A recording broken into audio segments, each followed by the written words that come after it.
Hello, friend. My watch is turned off, my sweat towel is in place, and I am not even remotely ready to talk to you.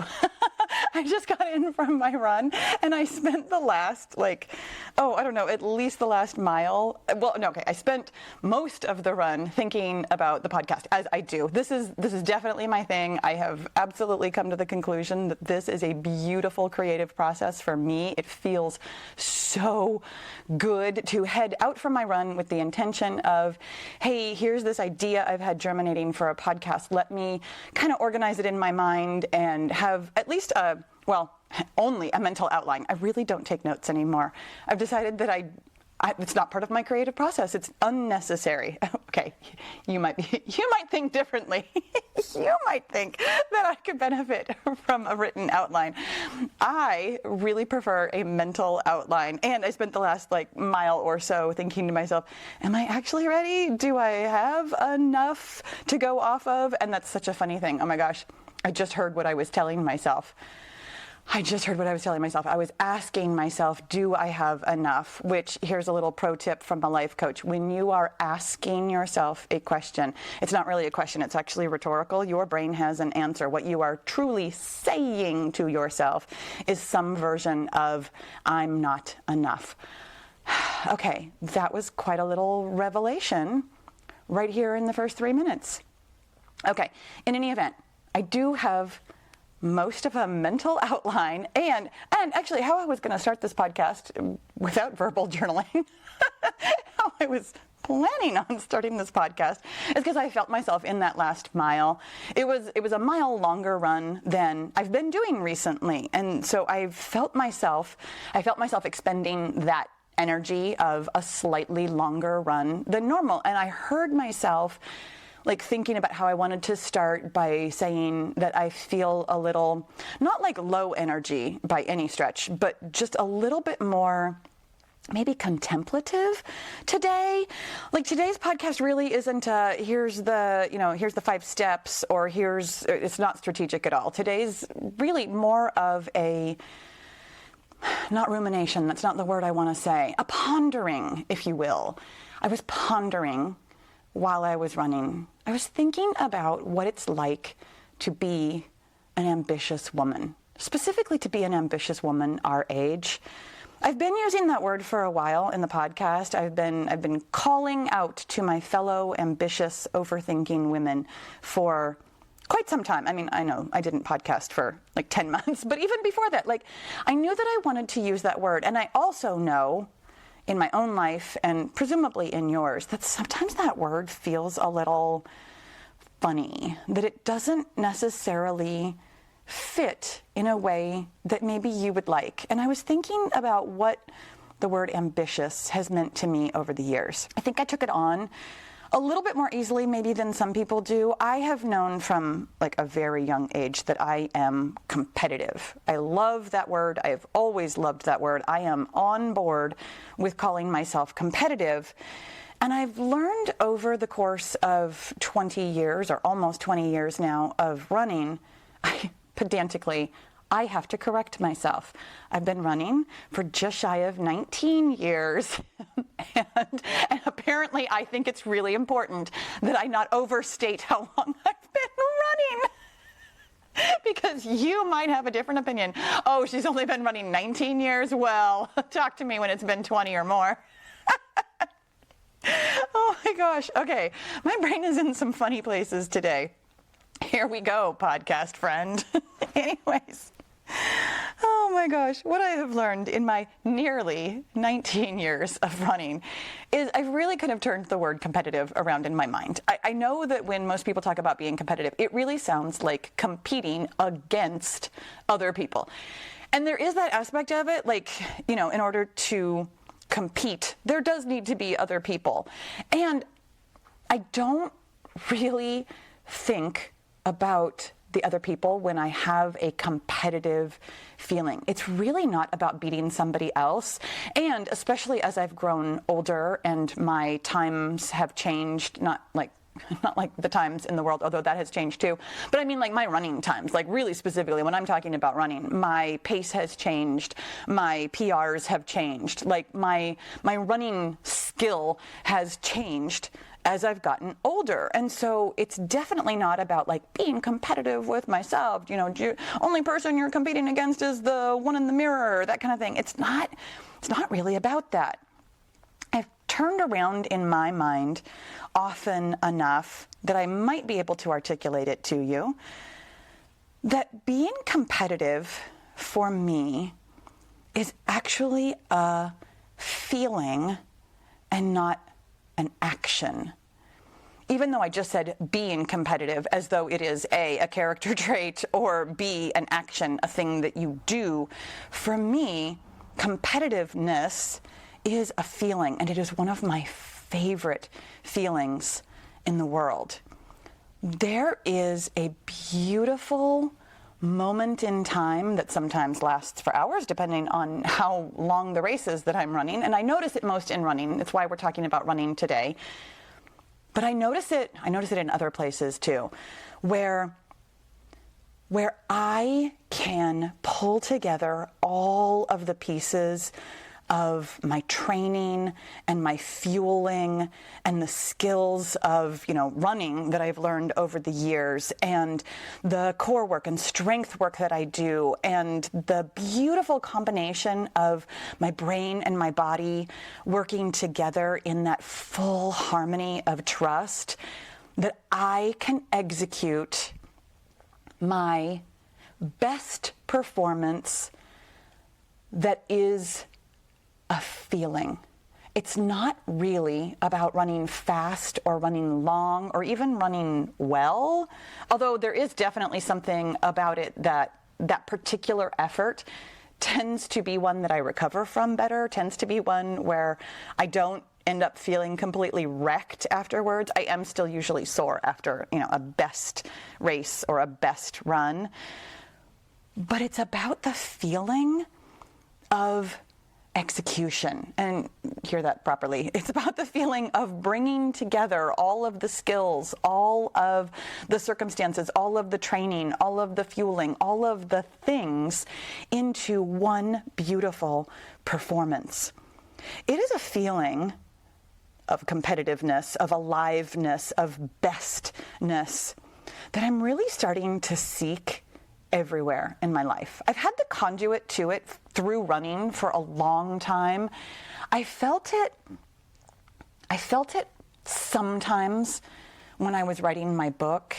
I have felt it at various times in my business. I'm actually starting to be able to bring it up more and more often. I'm definitely feeling it even right now, even if you're not entirely following along on what I'm saying during this podcast. It's one of my favorite things about coming back to the podcast.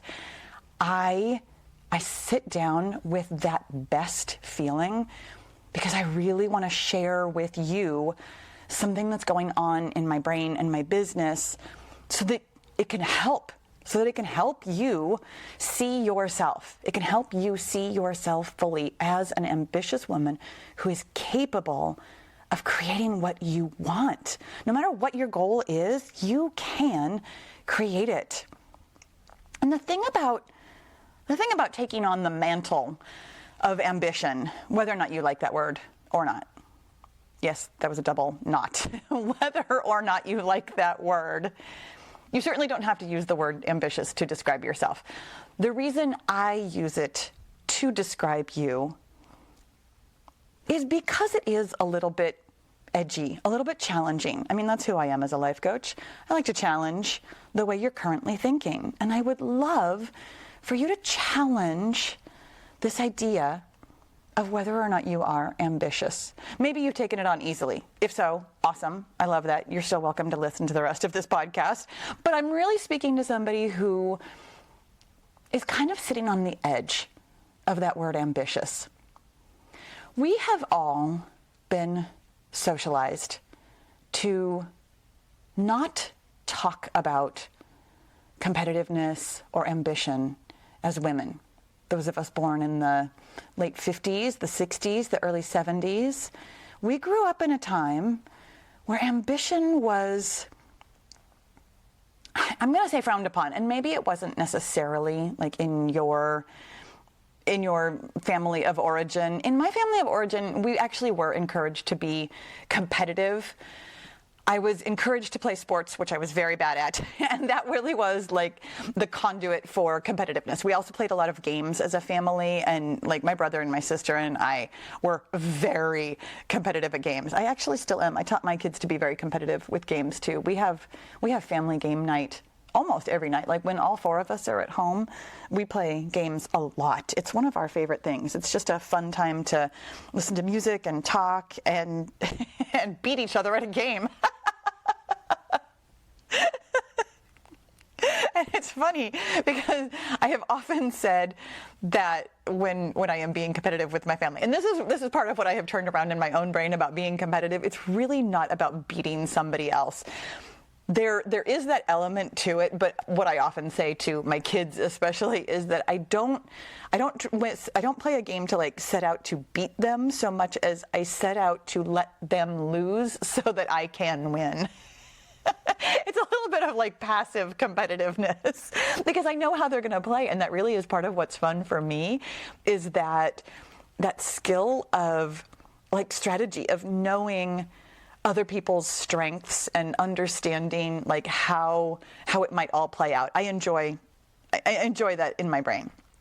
Anyways, as a kid, I was encouraged to be competitive at sports and games, but not necessarily, that's not true either. I was encouraged to be ambitious with education, for sure, but not necessarily like in my career or with my hobbies or with things that I would do for myself.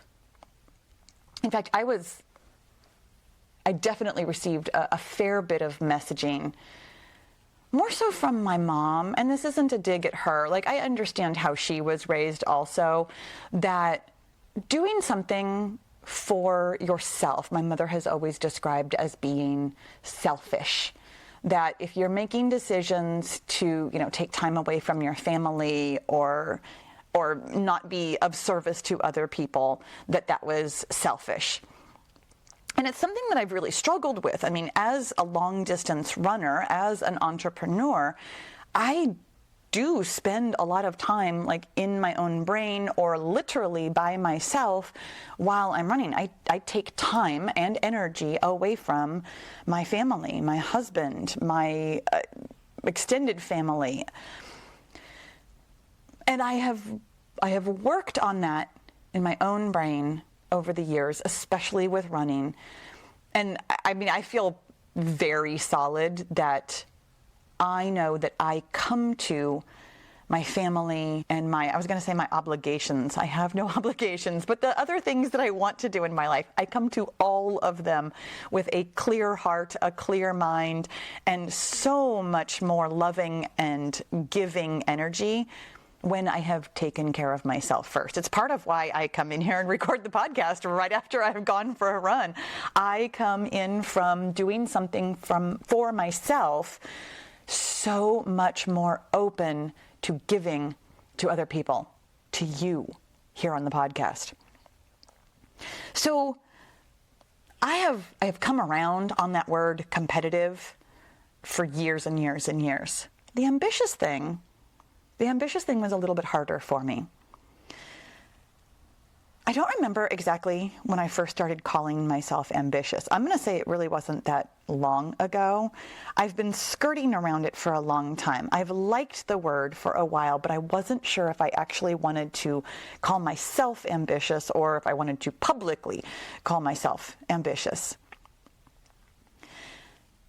And I think one of the reasons why, for me, I mean, the deep socialization, certainly. But also, for me, there's been a feeling of loneliness associated with that word ambitious. And this is where it's not really about other people. I mean, it's not about competing with other people. It's not about comparing myself to other people, even though that is kind of how I'm going to frame what I'm saying right now. I remember the first time I ran a marathon and, posted it on Facebook as one does. And I remember how many comments there were about, wow, I don't even like to drive that far, or, oh my gosh, that's really extreme, and I said that in a much more judgy voice than I think people actually meant it. My point is that there were comments from my friends, from my family, from people I know and love that had, to me, because I made this is how I heard it, it wasn't necessarily how they said it, it was how I heard it, that had the vibe of, you're different. You're not like me. And I've spent a fair bit of time turning that around in my mind and asking myself that question of, how did I hear that? What did I make that mean about me? And I'm actually going to interrupt myself right here in the middle of my point to tell you something that's a really good question to ask yourself. There are 4 types of journaling. Here, I'm going to give you a little lesson, a little podcast within a podcast. And yes, apparently I do have a lesson for you with 4 major points. There are 4 kinds of journaling that I really love to use. There's 3 of them that I talked to you about in the Daily 3, which is my journaling framework. I've got a masterclass about it that you can definitely find a link in the show notes. The 3 types of journaling that are especially good for getting your goal, like they're really focused. It's all about priming your brain and rewiring your brain to help you get a goal. There's future self journaling, where you see yourself at your goal as clearly as possible. And let me be clear about that maybe you don't see yourself very clearly right now. It's why you practice it. It gets a little bit clearer the more you practice it. That future self journaling can help you see yourself with your goal. There's metacognitive journaling. That's the one where you actually untangle the specific mindset blocks that are stopping you from getting your goal. We all have them. There's nothing wrong with having them. Metacognitive journaling is precision work. It's meant to get in, hear the sentence, recognize it as a thought, feel the feeling, unstick the emotional resonance so that you can get that mindset block out of your brain. It's relatively quick work, and it's not intended to be reflective, which is, I'm going to skip over the success journaling, but I'm going to come back to it. Self-reflective journaling is also deeply important, but it's not precision work. It's not necessarily goal-getting work. Self-reflective journaling, that's the beautiful pondering that I often do while I'm running. That is the turning around in your brain of like the patterns that you see in your life. It's the asking of the question, what did I make that mean about me? I love self-reflective journaling for all kinds of reasons. And I think it's the kind of journaling that most of us are most familiar with. That one where you just vomit out whatever's in your brain, that vent journaling, or even gratitude journaling. Gratitude journaling is very self-reflective. Like, what is good in my life right now? Beautiful question to ask yourself. Self-reflective journaling absolutely has its place in your journaling repertoire. It's the one that I like to do when I am more contemplative, more pondering. It's not, however, part of the Daily 3, which, by the way, let me get back to that. The success journaling is the 3rd part of it. Success journaling, I am still turning around in my mind in full transparency. I've made it part of the Daily 3 journaling framework. I know it works, but I haven't entirely figured out the mechanism of how it's rewiring my brain. I know it is. Like, I've been using the Daily 3 for months now, and the results that I personally have gotten have been insane. The success journaling has increased my capacity to do what I ask myself to do and to see myself as a person who does what I ask myself to do. I know it works, and I can mostly articulate the why underneath it. I explain at least one facet of it, again, in the masterclass. You can go watch that. But I'm still really unraveling how it's working on my brain, and I'm so fascinated by it. So those are the 4 types of journaling. The one that we tend to do here on the podcast is this self-reflective, what do I make it mean about me? What patterns do I see in my life? Who am I? Who am I and where am I going? Who I am is an ambitious, overthinking woman, and where I'm going is to my goal, to the things that I want to create for myself. I don't remember if I actually said this at the top of the podcast, but one of the things that I really deeply believe in my bones is that the reason we have goals is to learn more about ourselves. I was thinking that when I wanted to justify that today's long run was not very long, and that today's long run was longer than I've been running recently, but my brain really had something to say about how it's not a long run, and that is one of the things that I want to untangle by running longer, is hearing what I am saying to myself. In any event, calling yourself ambitious might not feel like a mantle that you want to take on. You might have this fear of being different from other people.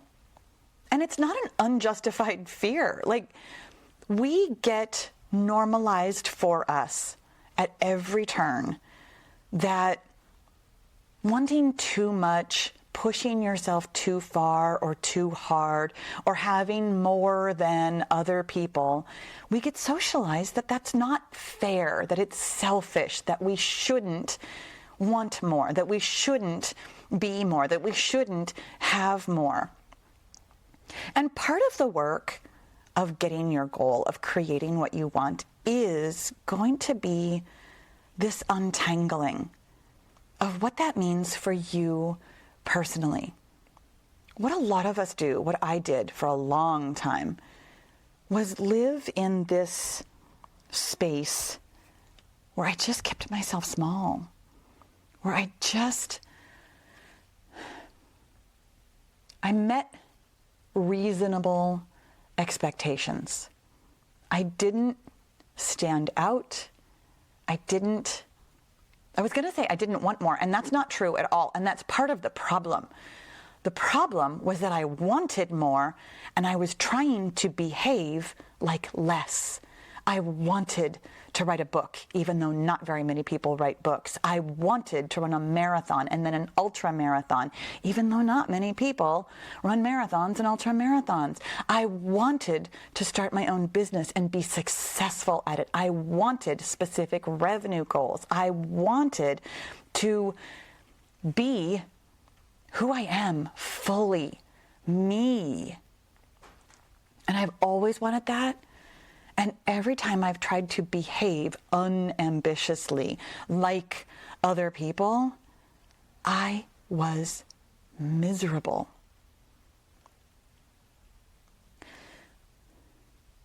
Going further, pushing myself for more, could be, and let me be very clear, my mother did not call me selfish in so many words, ever.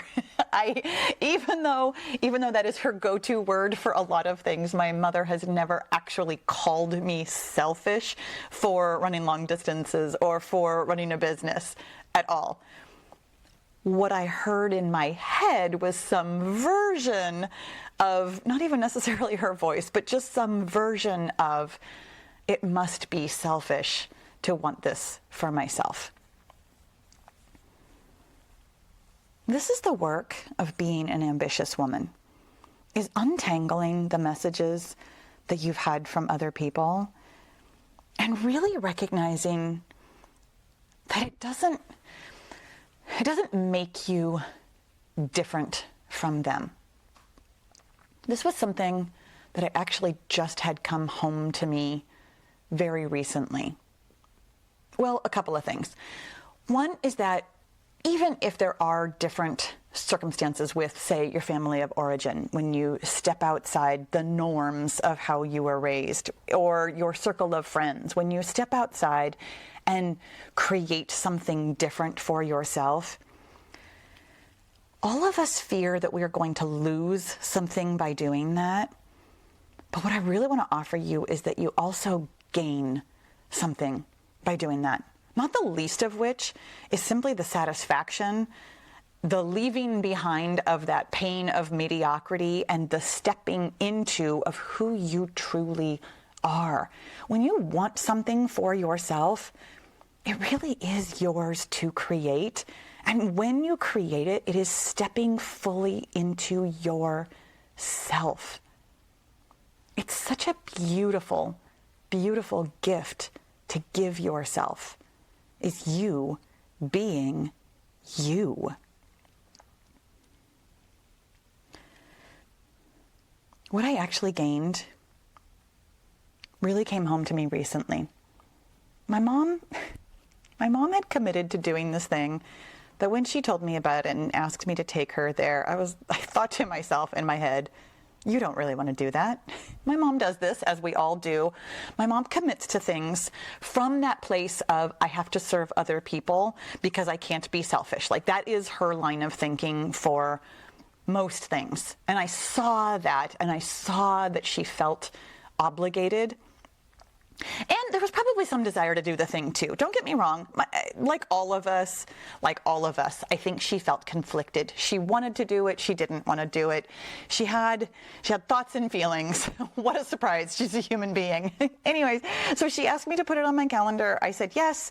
I had some of the same thoughts and feelings about I am obligated, but also I do want to do this. I like taking my mom places. I like helping her. I like helping her be as independent as she can, while also helping her not drive herself places because her reaction times are very slow and she should not be driving. So therefore, I take that on. I absolutely take that on.